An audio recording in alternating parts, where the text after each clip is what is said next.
अगर आप साइकिलिंग करते हो रेगुलरली तो आई एम श्योर आप वार्म अप करते होंगे, but there are lot of cyclist who don't do warm up और इसके वजह से they end up in the clinic with neck pain और wrist and hand numbness and pain, back pain or knee pain.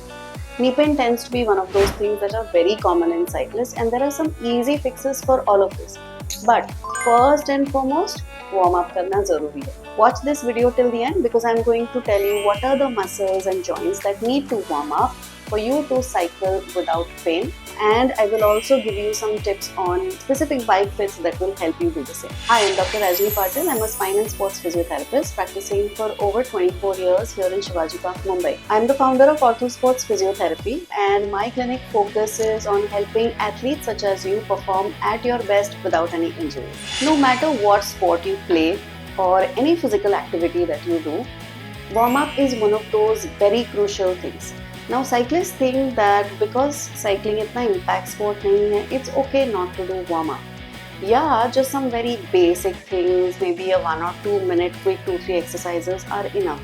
Unfortunately, that's not a fact. Why I know this? Because so many cyclists that come in with injuries is because for years they've not done any warm-up and the strain has built up in the joints and then the pain starts. So yes, cycling is non-impact. It's an excellent cardiovascular exercise. However, warm-up is critical. So let's talk about what you have to warm up. Before you go for your ride, you have to warm up your heart because remember, cycling is a cardiovascular exercise. So if you warm up your heart, then your heart rate will stay regulated throughout your ride. The second thing that you have to warm up is your joints and muscles, your MSK system. Now, which are the joints that need to warm up properly? Obviously, your knees. Your knees have to be warmed up. Your foot and ankle also needs to warm up because these are the movers. Now remember, when you're moving your knees, your hip joint also has to move into flexion extension. If your hip, knee and ankle are not properly warmed up by dynamic movements, then they can start to feel stiff and fatigue builds up and they can cause pain later. Maybe not right away, but after a few rides, pain will start. Now your lower back, your upper back, your shoulders, all this is in a static position. So cyclists think that iska zarurat nahi hai warm up ka because these areas don't really move. That's wrong because when we are in a static position, they also build up strain. These muscles actually need to be quite strong. If they are not strong, obviously fatigue builds in faster. In my last week's video, I've talked to you in detail about this, so do check it out. But your lower back, your neck and wrist, these are the joints that also need to warm up thoroughly because you are going to put a lot of pressure depending on the bike that you are using. So if you are on a roadie or MTB or maybe a hybrid, depending on your posture, the amount of strain that comes on the shoulders and on your wrist, that will vary. However, the strain is going to be there. So you must include some warm-ups there. Now, if you want to know exactly the warm-up that you as a cyclist should be doing, I have included it all in my cyclist guide. There is a page that shows you the warm-up exercises. It will give you warm-up as well as cool-down stretches. So make sure you're doing that thoroughly before your rides. Of course, cool-down is also a specific thing to do. You should be doing very specific warm-up drills as per your sport. So if you're playing cricket, for example, you don't want to do the same exercises that you're doing for cricket before cycling, right?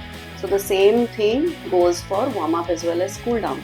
Of course, I'll make another video for cool-down, so do check that out as well. How will you warm up properly and thoroughly? You do not need to do like an elaborate 10-minute warm-up. It can just be something that you do very, very quickly just by your cycle. So keep your cycle there and just do a few dynamic drills. Now the difference between a warm-up and a cool-down, I hope you know this. A warm-up is made of dynamic movements. You're going to do some fast movements, about 10 to 20 repetitions of each of these joints that I'm talking to you about. And cool down is generally a stretch where you're holding for 30 seconds each. A warm-up is also done for the heart, like I told you. So you can start with some jumping jacks, some skipping in without a skip rope, obviously. Just do some skips, some high knees just to get that heart going, just to warm up the heart. And then you want to do some hip rotations, you want to do knee movements, you want to do some squat movements so that your lower back, hip, knee, ankle, everything is mobilized, and you are doing some dynamic movements including all these joints. So this is something simple and quick that you can do.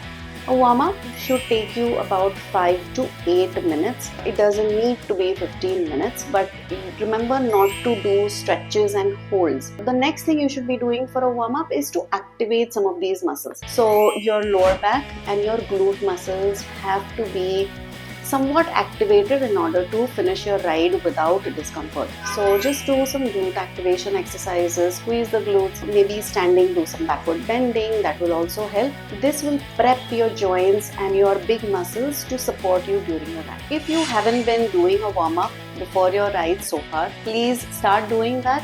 It will save you a lot of grief later. Also, like I've told you in my past videos, if you have some discomfort and if you start to feel muscle fatigue, pain, soreness, any of these, then the first couple of things to look at is your warm-up. Are you doing that sufficiently well? Are you doing enough? Are you doing the right ones? The second thing to do is a bike fit. Please get that done because that makes a big difference in how your rides will go. If you don't do a warm-up, what does that do? It will cause muscle engagement not to happen properly. You'll get tired and fatigued really fast, and you'll just not enjoy your rides. You may even have a lot of soreness post your rides, and this is not really fun. So if you want to keep riding for a long time, for years to come, and really have fun with your rides, plus work on your cardiovascular system, then do this short, quick warm-up. Again, pick up the guide. It's absolutely for free. Put in the comments, just say cycling guide, and I'll send it across to you. And do share this video with your friends, cycling buddies in your groups, so that everybody can benefit from this video. Don't forget to subscribe to the channel because every single week I help athletes such as you perform at your best. There's a video for running, cycling and pain management. Share it with your friends, and I hope to see you in the next video.